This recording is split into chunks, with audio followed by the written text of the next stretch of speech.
كلنا متعودين ان الكائنات الحية ليها قوانين، ليها حدود، ليها قدرات معينة ما ينفعش تتعداها. بس الطبيعة قالت لا، في مخلوقات على كوكبنا ده بتكسر القواعد وبتعمل حاجات تخلي العلماء نفسهم يوقفوا كده ويقولوا ازاي. مش بنتكلم عن اساطير ولا كائنات فضائية، بنتكلم عن حيوانات حقيقية موجودة حوالينا، بس قدراتها تخلي اي عاقل يراجع كل اللي درسه. في حيوانات بتموت وتقوم، وفي اللي بيغير جسمه بالكامل، وفي اللي بيفكر كأنه انسان، لا واذكى كمان. في الفيديو ده هتشوف اغرب واخطر واكتر الكائنات المثيره للجدل، واللي العلم لحد النهارده واقف عاجز قدامها ومش عارف يفسر سلوكها. اهلا بيكو ويلا بينا نبدا. الاخطبوط مش مجرد كائن بحري ليه 8 اذرع وعينين، ده معجزه علميه ماشيه تحت الميه. بيقدر يغير لون جسمه وشكله وحتى ملمسه في اجزاء من الثانيه علشان يندمج تماما مع البيئه اللي حواليه، سواء كان رمل، صخر، مرجان او حتى شعب مرجانيه متلونه. وده بيحصل بفضل خلايا في جلده اسمها كروماتوفورز، ودي بتشتغل بطريقه مش مفهومه وبتتفاعل مع احساسه بالخطر او حتى مزاجه. لكن الغريب مش بس في التمويه، الاخطبوط اثبت انه ذكي جدا علشان بيحل متاهات معقده وبيحفظ طرق الهروب من الاحواض وبيفك الغطيان بتاعه علب الاكل اللي مقفوله كويس. الغريب بقى ان 60% من خلاياه العصبيه مش في دماغه ولكن في دراعاته، يعني كل دراع تقريبا ليه مخ خاص بيتحرك ويقرر لوحده. والعلماء محتارين ازاي كائن بدون هيكل عظمي وبدون مركز عصبي موحد يقدر يعمل كل ده. ببساطه الاخطبوط بيكسر قواعد علم الاعصاب.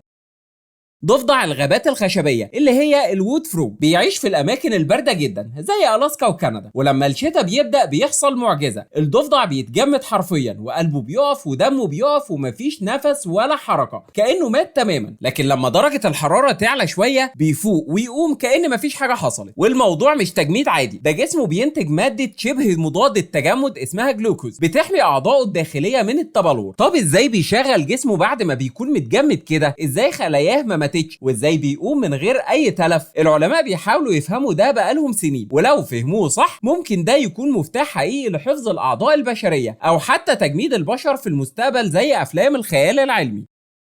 الديدان اللي اسمها كاناريانز عندها قدرة على التجدد مش بس خرافية، لا دي خارقة. لو قطعت الدودة نصين كل نص بيتحول لدودة جديدة، دي معروفة. بس اللي مش معروف ان كل واحدة فيهم بتحتفظ بالذكريات الأصلية. يعني لو دربت الدودة انها تروح ناحية نور معين او تتجنب صدمة كهربائية، وبعد ما تقطعها الدودة الجديدة هتفتكر نفس السلوك. يعني المعلومات محفوظة جوه خلايا جسمها مش في دماغها بس. والعلماء في جامعة تافتس عملوا التجربة دي اكتر من مرة، وكل مرة نفس النتيجة. الجزء اللي ما عندوش مخ بيظهر له مخ جديد فاكر المعلومات القديمة. دي لو اتفهمت ممكن تفتح باب لفهم الذكريات والدماغ والعلاج من فقدان الذاكرة.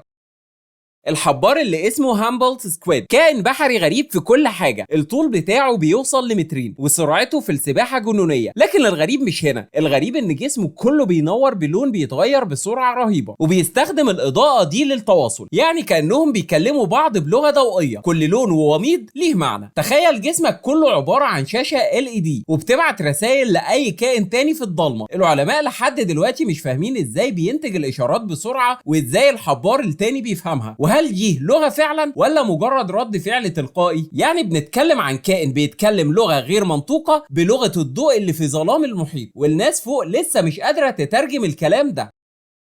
سحلية الأنول بتعيش في أمريكا الجنوبية وعندها قدرة تخلي أي عالم أحياء يستغرب جدا ودماغه تشت منه. لما بتغوص تحت المية بتحتفظ بفقاعة هواء على مناخيرها أو بطنها وبتتنفس منها، يعني كأنها واخدة معاها اسطوانة أكسجين بس من جسمها نفسه. والأغرب إنها بتقدر تعيد استخدام نفس الهواء أكتر من مرة عن طريق امتصاص الأكسجين منه والتخزين ثاني أكسيد الكربون بعيد، يعني فيها نظام إعادة تدوير غاز طبيعي. والعلم لحد النهاردة مش قادر يفهم تركيب الجلد اللي بيخليها تعمل كده، ولا الجهاز التنفسي اللي بيتعامل مع الفقاعة. والابحاث ماشيه على قدم وساق، يمكن نوصل في يوم لتكنولوجيا غطس مستوحاه من كائنات زي دي.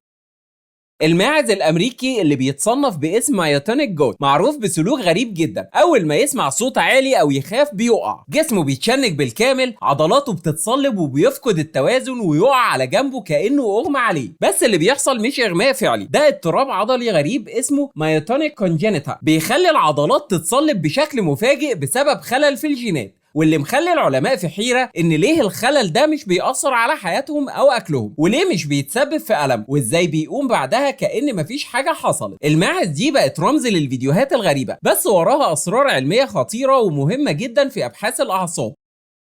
الأيفيد دي مش حشرة عادية، دي عندها قدرة على التكاثر الذاتي. الأنثى بتولد أنثى تانية زيها 100% من غير ما يكون فيه ذكر، وده بيحصل من خلال عملية اسمها بارثينوجينيسيس، ودي عملية معقدة جدا بتحصل عند بعض الكائنات، لكن الأفيد بتعملها بكفاءة غريبة. يعني لو الحشرة دي في بيئة ما فيهاش ذكور مش مشكلة، هتخلف وتنتشر بشكل جنوني. والأغرب إن النسل الجديد ممكن يشيل نفس الطفرات والسلوكيات، يعني كأنها بتنسخ نفسها حرفيا. والعلماء شايفين ان ده باب لفهم التكاثر اللاجنسي، وممكن يستخدموه مستقبلا في الزراعه او البايوتكنولوجي، بس لسه مفيش فهم كامل ليه بيحصل وبيستمر من جيل للتاني.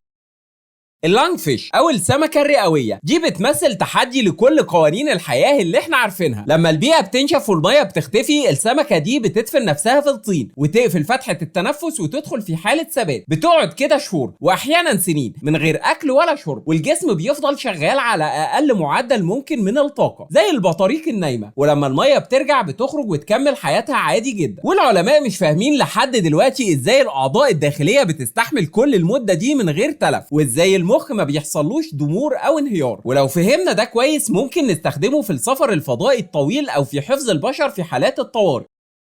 عنكبوت الأورب ويفر بيبني شباك هندسية دقيقة جدا وبيغير شكلها على حسب نوع الفريسة اللي بيستهدفها. يعني لو عايز يصطاد حشرات خفيفة الشبكة بتبقى خفيفة وواسعة، ولو فريسة تقيلة الشبكة تبقى قوية ومتماسكة. والتصميم ده مش عشوائي، في زوايا هندسية ومسافات محددة ونقاط شد مركزية كأنه دارس هندسة. والأغرب إن العنكبوت ده لو الشبكة بتاعته ما اصطادتش حاجة بيغير التصميم تاني ويحاول بشكل جديد، يعني بيحلل التجربة ويطورها. والعلماء بيتكلموا هنا عن ذكاء غير مباشر، والذكاء ده مش مفهوم لحد دلوقتي بيتخزن فين ولا ازاي بيحصل.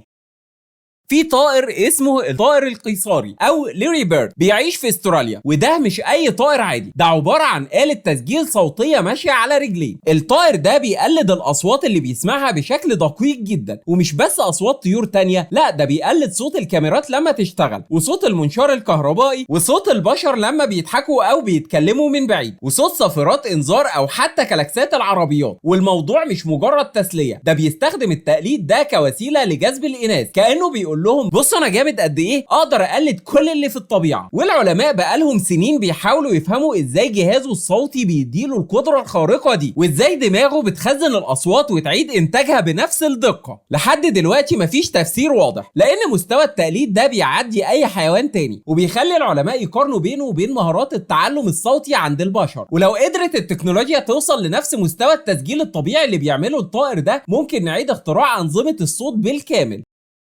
الحيوانات دي مش بس غريبة، دي بتكسر قوانين العلم نفسه. كل مرة العلماء يفتكروا انهم فهموا كل حاجة، بس بتلاقي الطبيعة بتطلع لهم بكائن يخبط كل النظريات في الحيطة. واحنا لسه في بداية الفهم، بس في حاجات كتير تحت الميكروسكوب، وفي اكتر تحت المية، وفي حاجات مش هنعرفها غير لما نتواضع شوية ونقول الخلق ده اعظم من اننا نفسره. ودي كانت حلقة النهاردة، وما تنسوش تكتبوا لنا في التعليقات ايه اكتر كائن استغربت منه، واهم حاجة ما تنساش تعمل لايك وسبسكرايب علشان يوصلك كل جديد، واستنونا الحلقة الجاية.